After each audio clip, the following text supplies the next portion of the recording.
ఐదేళ్ల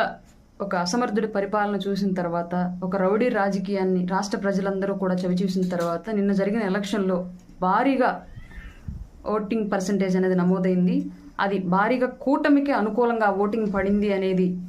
దానికి నిదర్శనంగా ఇవాళ జగన్మోహన్ రెడ్డి చేయించుకున్నటువంటి సర్వేల్లో జగన్మోహన్ రెడ్డి యొక్క ఆంతరంగిక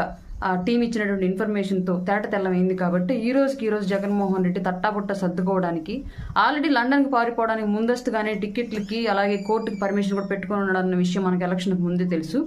నిన్నటి పోలింగ్ తర్వాత ఈ రోజు ఇప్పటికిప్పుడు జరుగుతున్న ఇంకొక సంఘటన ఏంటి అంటే